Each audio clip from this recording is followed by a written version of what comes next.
ಹಿಂದೆ ಹೆಣ್ಣಿಗೆ ಹೆಚ್ಚಿನ ಓದು ಬರಹ ಯಾಕೆ ಎಂಬ ವಾಡಿಕೆ ಇತ್ತು. ಅದರಂತೆಯೇ ಕಂಬದ ಕೋಣೆಯ ಈ ನಾಟಿ ವೈದ್ಯೆ ಶಶಿಕಲಾ ಆಚಾರ್ಯ ಹೆಚ್ಚು ಓದಿಲ್ಲವಾದರೂ ನಡೆದಾಡುವ ಜ್ಞಾನ ಭಂಡಾರ ಎಂದೇ ಸ್ಥಳೀಯರು ಇವ್ರನ್ನ ಗುರುತಿಸ್ತಾರೆ. ಹೌದು, ಕುಂದಾಪುರದಿಂದ ಸುಮಾರು 28 ಕಿಲೋಮೀಟರ್ ದೂರದಲ್ಲಿರೋ ಬೈಂದೂರು ತಾಲೂಕಿನ ಕಂಬದ ಕೋಣೆ ರಾಷ್ಟ್ರೀಯ ಹೆದ್ದಾರಿ ಸಮೀಪ ವಾಸವಾಗಿರೋ ಶಶಿಕಲಾ ನಾಟಿ ವೈದ್ಯದಲ್ಲಿ ಪರಿಣಿತಿಯಾಗಿದ್ದಾರೆ.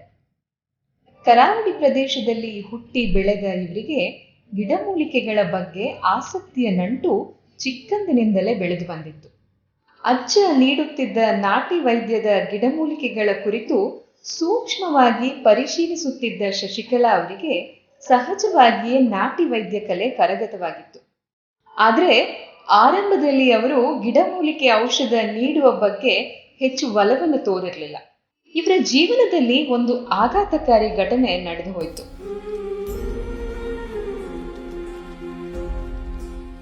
ಶಶಿಕಲಾ ಹಾಗೂ ಮಂಜುನಾಥಾಚಾರ್ಯ ಈ ದಂಪತಿಯ ಪುತ್ರಿ ಕಿರಿಯ ವಯಸ್ಸಿನಲ್ಲೇ ವಿಧಿವಶಳಾದ ನಂತರ ಇನ್ನೊಬ್ಬರ ಸಂಕಷ್ಟಕ್ಕೆ ತುಡಿಯಬೇಕೆಂಬ ಇವರ ಮನೋ ಇಚ್ಛೆ ಬಲವಾಗುತ್ತಾ ಹೋದಂತೆ ಗಿಡಮೂಲಿಕೆ ಔಷಧ ನೀಡಲು ಪ್ರಾರಂಭಿಸಿದರು.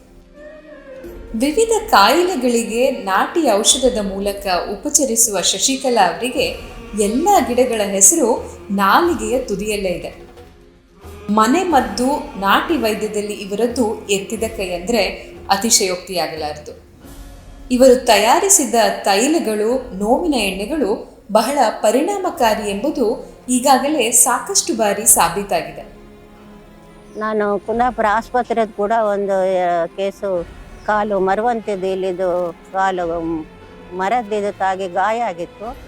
ಅದು ನಾಳೆ ಅಂತ ಹೇಳಿದ್ರೆ ಅದು ಕಾಲು ಕಟ್ ಮಾಡೋ ಪರಿಸ್ಥಿತಿ ಇತ್ತು. ಆ ಆಸ್ಪತ್ರೆಯಲ್ಲಿ ನನ್ನ ಮಗಳು ತೀರ್ಕೊಂಡ್ರಿಂದ ನಾನು ಆ ಆಸ್ಪತ್ರೆಗೆ ಹೋಗ್ತಾ ಇರಲಿಲ್ಲಾಗಿತ್ತು. ಅಲ್ಲಿ ನನಗೆ ವಸಂತ್ ಕುಮಾರ್ ಡಾಕ್ಟರ್ ಹತ್ರ ಇದು ಹೆಲ್ತ್ ಟ್ರೈನಿಂಗ್ ಎಲ್ಲ ಮಾಡಿದ್ದೇನೆ. ಆದರೂ ಕೂಡ ನಾನು ಹೋಗ್ತಾ ಇರಲಿಲ್ಲ. ಪೇಷಂಟ್ ನೋಡು ಹೆಸರಿನಲ್ಲಿ ಹೋಗಿ ಆ ಕೇಸು ಕರ್ಕೊಂಡು ಬಂದು ಬ್ಯಾಂಡೇಜ್ ಹಾಕಿ ನಾಳೆ ಕಟ್ ಮಾಡು ಕಾಲು ಅದನ್ನು ಗುಣ ಮಾಡಿ ಅವಳಿಗೆ ಒಳ್ಳೆ ರೀತಿಯಲ್ಲಿ ಮದುವೆ ಎಲ್ಲ ಆಗಿ ಜಾಗ ತಗೊಂಡು ಈಗ ತುಂಬ ಆರೋಗ್ಯವಾಗಿದ್ದಾರೆ, ಮಕ್ಕಳೆಲ್ಲ ಇದ್ದಾರೆ. ಇವಾಗಲೂ ಮಾತಾಡ್ಸ್ಲಿಕ್ಕೆ ಬಂದು ಹೋಗ್ತಾರೆ. ಅದೊಂಥರ ನನಗೆ ಸಂತೋಷ ಆಗ್ತದೆ. ಶಶಿಕಲಾ ಅವರು ಗ್ಯಾಂಗ್ರೀನ್, ಕಾಲುಗಂಟು ನೋವು, ವಾತ, ಕಸ, ಮೂಳೆ ಸವೆತ, ತೊದಲು ಮಾತು, ಚರ್ಮ ರೋಗ, ಮಕ್ಕಳಾಗದಿರೋ ಸಮಸ್ಯೆ ಸೇರಿದಂತೆ ಹಲವಾರು ಕಾಯಿಲೆಗಳಿಗೆ ಗಿಡಮೂಲಿಕೆ ಔಷಧವನ್ನು ಕೊಡ್ತಾರೆ.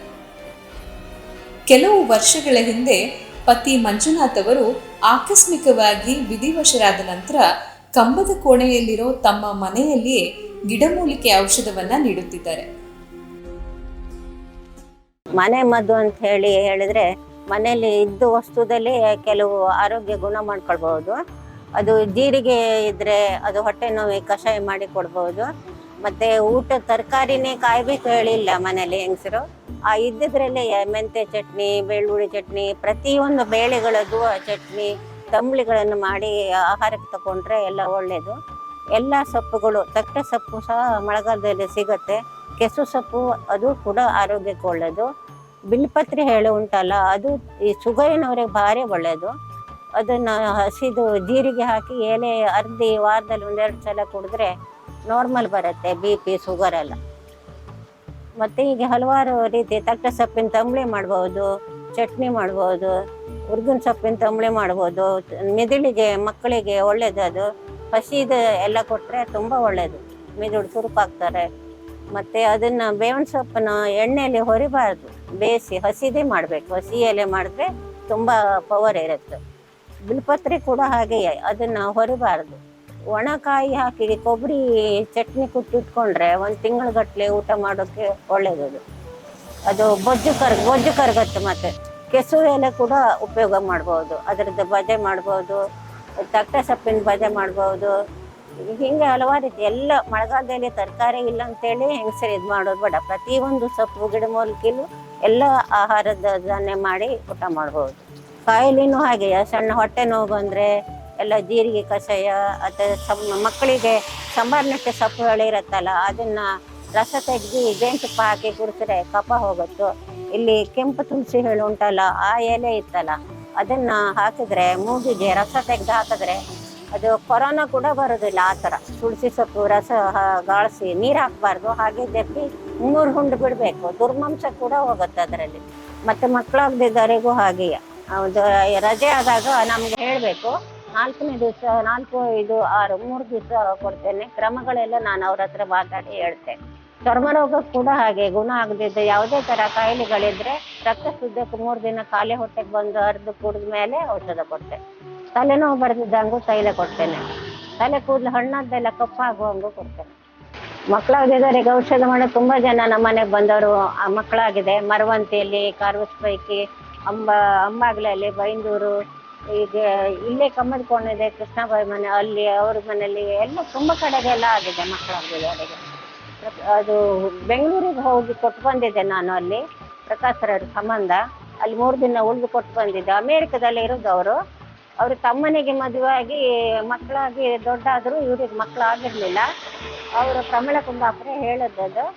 ನಾವು ಅವರಿಗೆ ಪ್ರಾರ್ಥನೆ ಮಾಡಿ ನಮ್ಮ ಕಾಳಿಕಾಂಬೆಗೆ ಪ್ರಾರ್ಥನೆ ಮಾಡಿ ಕೊಟ್ಟಿದ್ದೆ.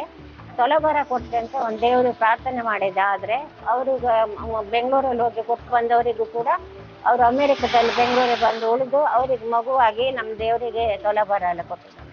ಥಂಡಿ, ಶೀತ, ಗೀತ, ಚಳಿ, ಜ್ವರ ಎಲ್ಲ ಬಂದರೆ ಅದಕ್ಕೆ ಈ ತುಳಸಿ ಸೊಪ್ಪು ಮತ್ತು ಒಣ ಶುಂಠಿ, ಜೇಷ್ಮದ್ದು, ಕಲ್ಲು ಸಕ್ಕರೆ, ಕಾಳು ಮೆಣಸು ಇದೆಲ್ಲ ಹಾಕಿ ಕಷಾಯ ಮಾಡಿ ಕೊಟ್ಟರೆ ಎಲ್ಲ ಕಡಿಮೆ ಆಗ್ತದೆ. ನಮ್ಮಲ್ಲಿ ಬರೋದಾದ್ರೆ, ನಮ್ಮನೆ ಬರೋದಾದರೆ ಇಲ್ಲಿ ಗೋಳಿಮರ, ನಾಗೂರು ಗೋಳಿಮರ ಬಸ್ ಸ್ಟಾಪ್ ಅಂತ ಹೇಳಿದ್ರೆ ಇಲ್ಲೇ ಇಳಿಸ್ತಾರೆ. ಅಲ್ಲೇ ಬಸ್ ಸ್ಟ್ಯಾಂಡ್ ಹತ್ತಿರನೇ ಒಂದು ಚಿಕ್ಕ ಮನೆ ಉಂಟು. ಅಲ್ಲಿಗೆ ಬಂದು ಎಲ್ಲ ಕೇಳಿ ಮಾಡ್ಬೋದು.